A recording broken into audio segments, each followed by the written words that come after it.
Olá, boa noite a todos. Quarta-feira, 3 de novembro. Veja agora os destaques de hoje, aqui no Segunda Edição. Com a intenção de matar, polícia acredita que PM atirou de propósito contra colega de farda em Porto Alegre. O objetivo agora é saber por quê. Ainda mais cara. Preço da gasolina subiu de novo, surpreendendo motoristas. Vim aqui abastecer, eu disse, aumentou.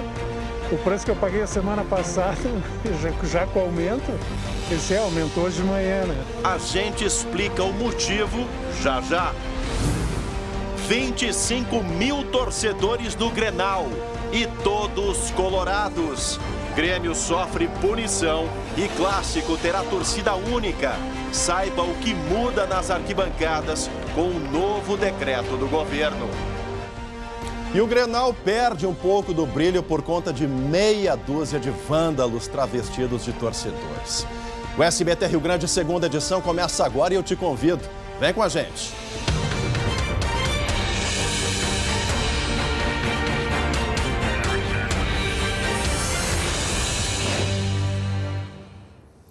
E olha, gente, o mês de novembro começou com uma surpresa daquelas bem desagradáveis, especialmente para quem tem carro aqui no nosso estado.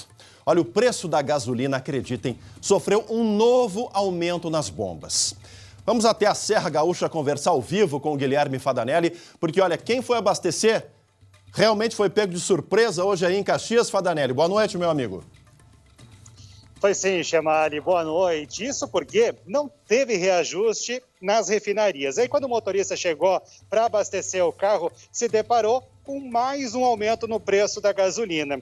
Aqui em Caxias, por exemplo, teve postos que chegaram muito perto ou bateram a barreira dos R$ 7,00 pelo litro da gasolina comum.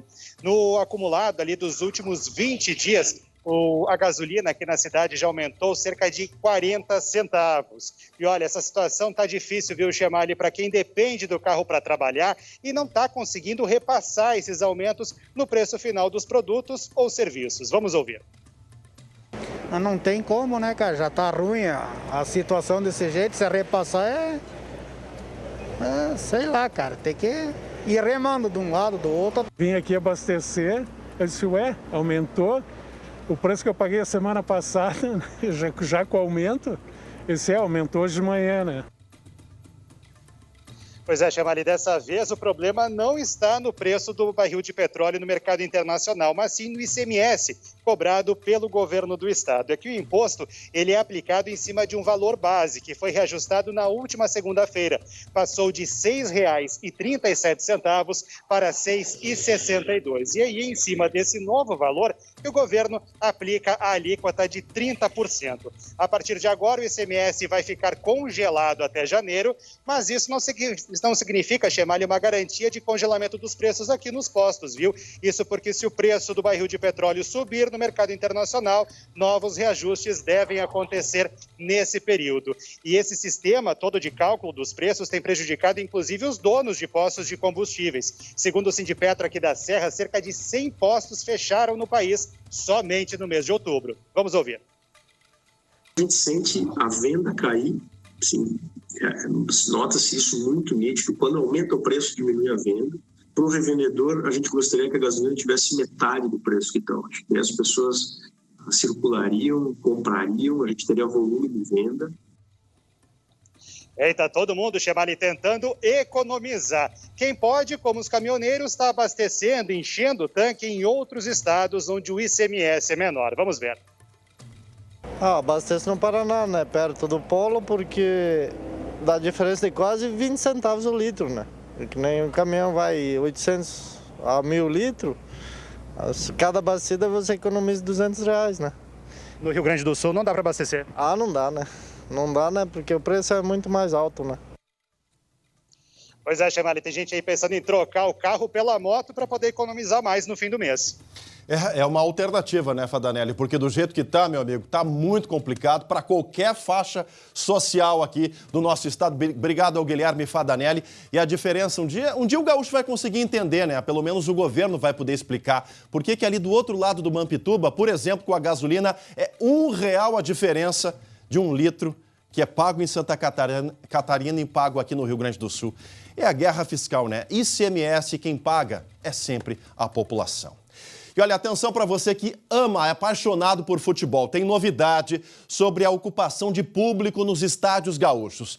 Vamos para a redação conversar com a Gabi Lerina, porque atendendo a um pedido, né, Gabi, da Federação Gaúcha de Futebol, o governo aqui do nosso estado ampliou o número de torcedores nas arquibancadas. Como isso vai funcionar e a partir de quando, minha amiga? Boa noite. Oi, Chamari, boa noite para ti e a todos que estão nos acompanhando. É verdade, é isso mesmo. A partir de agora, então, mais torcedores dentro do estádio. Claro que ainda preciso esperar esta nova informação entrar, sendo oficializada a partir de sexta-feira. Mas é o seguinte, é uma decisão do gabinete de crise aqui do Piratini que diz que, vamos botar uma arte na tela? A ocupação é de 50% do público dentro dos estádios aqui do Rio Grande do Sul. Claro que ainda é preciso manter o distanciamento entre as pessoas. Esse decreto, então, com as novas regras, como eu disse, vai ser publicado ao longo da sexta-feira. Até agora, né, Chamari, lembrando que a ocupação era de 30% dos estádios, o que girava aí em torno de 15 mil torcedores no Beira-Rio, por exemplo. O maior público registrado no estádio do Inter foi em 24 de outubro, lá na partida entre Internacional e Corinthians, foi de 13.216 pessoas. Com essa medida, atenção, o Grenal no próximo sábado no Beira-Rio vai poder contar com um público de até 25.421 pessoas. Só que, né, Chamari, daqui a pouco você vai trazer mais detalhes só da torcida colorada. Daqui a pouco, Chamari explica mais detalhes sobre essa decisão. Bom, apesar deste aumento de público, segue aquela exigência para poder adentrar o estádio, que é do passaporte vacinal, de manter o distanciamento nas arquibancadas e também, da utilização obrigatória da máscara de proteção, porque, Chamari, tem uma discussão já no Brasil que é sobre a dispensa da máscara de proteção em lugares abertos, em locais públicos, que é o caso, por exemplo, que já acontece na cidade do Rio de Janeiro e também no Distrito Federal. Aqui em Porto Alegre, o prefeito Sebastião Melo vem dizendo que ele é favorável a essa medida, porque Porto Alegre foi um dos municípios brasileiros que mais vacinou até agora. Vamos ouvir o que diz o prefeito Sebastião Melo. É claro que esta decisão, ela depende, sim, de uma lei federal ser modificada, também o Estado do Rio Grande do Sul fazer mudanças no seu decreto, mas nós estamos preparados aqui em Porto Alegre essa decisão ser tomada. Pois é, disse o prefeito aí, existe uma norma, uma lei federal. Nós conversamos também com o governo do estado para saber qual é a posição. Afinal de contas, pode ou não fazer a liberação desse equipamento de proteção. E o governo do estado disse o seguinte: não vai atravessar o limite do que diz a lei federal. Vamos ouvir. O Estado poderia, se não houvesse lei federal, fixar a obrigatoriedade do uso da máscara, mas a retirada de uma medida sanitária que está disposta em uma lei federal, isso o Estado não pode fazer. Então eu diria que Distrito Federal e Rio de Janeiro, sem dúvida nenhuma, estão descumprindo essa norma federal e, portanto, descumprindo uma medida sanitária obrigatória de âmbito nacional.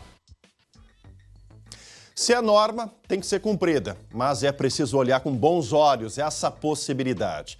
Avancemos, ainda combatendo a pandemia da forma como deve ser. Falando em combater a pandemia, tá aí, foram entregues hoje 365 mil doses de vacinas contra a Covid para os municípios avançarem na imunização. Serão vacinas da Pfizer e da AstraZeneca, a maioria para a segunda aplicação e também para a terceira dose. 85 cidades onde as marcas estavam em falta estão sendo abastecidas. Na semana passada, a Secretaria da Saúde do Estado, autorizou que pessoas vacinadas com a primeira dose de AstraZeneca e que estivessem com a segunda dose em atraso poderiam receber a vacina da Pfizer. Essa troca não é obrigatória e com o envio do novo lote, o esquema vacinal poderá ser completado com a mesma marca, a marca da AstraZeneca. Portanto, a gente avança na vacinação, buscando a proteção máxima dos gaúchos e aos poucos, com responsabilidade, a gente vai vencendo essa pandemia. Ainda há muito o que fazer para a pandemia efetivamente ser vencida como um todo. E olha, a gente volta a falar aqui no Segunda Edição de um caso que levanta muitas perguntas. A morte de um policial militar na zona norte aqui da capital gaúcha. Ele foi baleado na cabeça por um colega de farda. Hoje a polícia anunciou a principal linha de investigação e é isso que a gente vai conversar agora ao vivo com a Luciane Coman, que está acompanhando esse caso e tem mais informações. Boa noite, Lu. Boa noite, Chemali. Boa noite a todos. Olha, segundo a polícia, o principal é que o tiro foi intencional, ou seja, ele atirou de propósito. O que está em jogo aqui? É saber se o PM atirou tendo ciência de que era mesmo o amigo que estava à frente dele, ou seja, ele atirou consciente contra o amigo, porque aí seria um homicídio doloso qualificado, ou se em meio ao calor da emoção, ao medo, pânico, ele atirou achando que, por exemplo, fosse um bandido, tenha se atrapalhado, se confundido. Aí, Chemali, seria uma espécie de legítima defesa quando há esse tipo de erro. A polícia também investiga possíveis motivações e também quem eram os dois atiradores, porque a tese de assalto está perdendo força, apesar de não ser descartada, mas ganha força a hipótese de tentativa de execução. Então, por que houve essa tentativa também de execução? Várias perguntas, poucas respostas. Veja na reportagem. As paredes guardam as marcas dos tiros. Lucas Oliveira, de 37 anos, trabalhava como segurança nesta loja na zona norte de Porto Alegre. Ele e o colega Fábio Souza Freitas estavam na frente do estabelecimento no final da tarde de segunda-feira. Os dois conversavam quando foram surpreendidos por uma dupla armada. Após intensa troca de tiros, os homens ainda não identificados correram. Lucas se aproximou do carro onde o colega se escondeu e levou o tiro no rosto. Há um delay entre o momento em que eles fazem contato visual e o disparo de arma de fogo. Para o delegado, este curto intervalo antes do disparo seria um indicativo da intenção de Fábio de matar o colega. A gente verifica ali que aproximadamente 2 segundos eles fazem um contato visual, o que a gente imagina que é possível de ele identificar contra quem ele está atirando, daí sim ele estaria incidindo num homicídio doloso. O PM que matou o colega chegou a fugir, mas foi preso em flagrante em seguida e encaminhado ao presídio militar. Segundo a defesa, Fábio mora em Bagé e estava na capital para visitar familiares no feriadão. O advogado acredita que a emoção do momento causou a tragédia. Até pelo fato de as roupas serem semelhantes, roupas escuras, né? Naquele momento do medo, né? do pavor, ele simplesmente desferiu um tiro. Né? A polícia tenta descobrir a motivação do crime, embora não descarte também a hipótese de engano. Lucas estava em processo de expulsão da Polícia Militar por envolvimento com o tráfico de drogas. Caso muito complicado que merece toda a atenção e o esforço da Polícia Civil para o esclarecimento. E olha, essa notícia: foi preso em flagrante um homem suspeito de espancar a enteada de apenas 4 aninhos. Foi no bairro Restinga, aqui na zona sul de Porto Alegre. É o assunto que abre o Giro de Notícias. O suspeito, de 20 anos, é padrasto da menina. A prisão foi nesta madrugada, depois que a criança foi levada pela mãe, de 17 anos, ao hospital da Restinga. A criança tinha hematomas no rosto, orelhas machucadas e lesões nas pernas. Os profissionais do hospital suspeitaram dos machucados e acionaram a Brigada Militar. Uma briga generalizada no centro de São Leopoldo terminou com a prisão de 2 homens e deixou outros 2 feridos. Segundo testemunhas, a confusão na segunda-feira teria iniciado por causa de mulheres. Final feliz. Depois de mais de 12 horas de buscas na Mata Fechada, foi encontrado o menino de 6 anos com autismo que estava desaparecido em Rio dos Índios, no norte gaúcho. Ele havia sumido ontem à tarde em uma lavoura de milho. Foram minutos de descuido dos pais e ele desapareceu. As buscas envolveram cerca de 100 pessoas, entre a comunidade, bombeiros e polícia. E agora atenção, porque você, assim como eu, gosta de uma boa churrascada? Domingo, 9h30 da manhã, note na sua agenda, tem estreia aqui no SBT, Na Beira do Fogo com El Topador. Um programa que vai falar de uma das maiores paixões dos gaúchos, o churrasco. Pois a minha amiga Bruna Colossi conversou com ele e olha, eu já vou adiantando, vai dar fome só de olhar. Olha aí.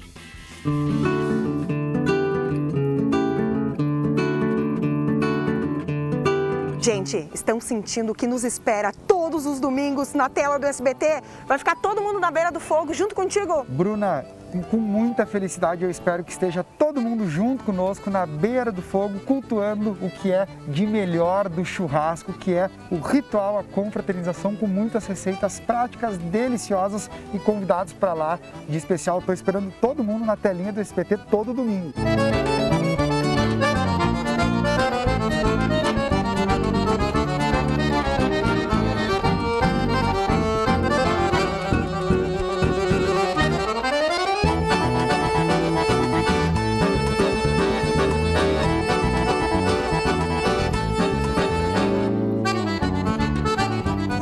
Convite mais do que feito, todos os domingos, 9h30 da manhã. Eu espero todo mundo. Eu também espero vocês.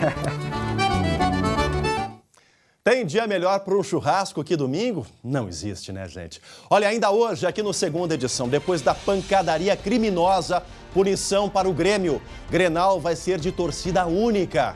A gente volta já já.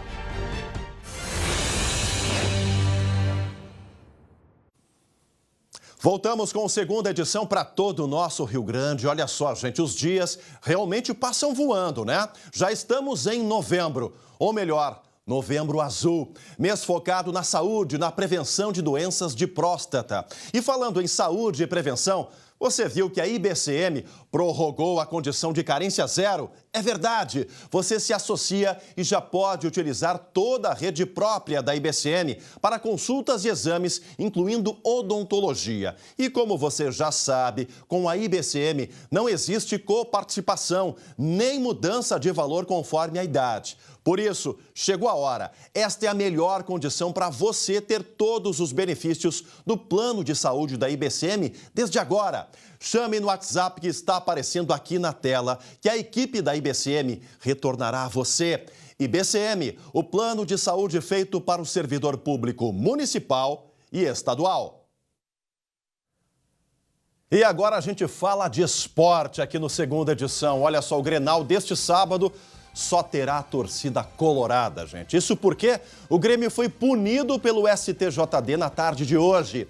O clube foi denunciado pela invasão de campo na arena depois da derrota para o Palmeiras. O presidente do tribunal aceitou a liminar que impede o tricolor de ter torcida também nos próximos jogos, seja como mandante ou como visitante. E essa decisão vale até o julgamento do caso, que ainda não tem data marcada. Portanto, se você fez esse fiasco todo aí na arena, fique sabendo que prejudicou o Grêmio, prejudicou o clube a tentar virar essa situação, sair da zona da degola num grande jogo que é um clássico Grenal.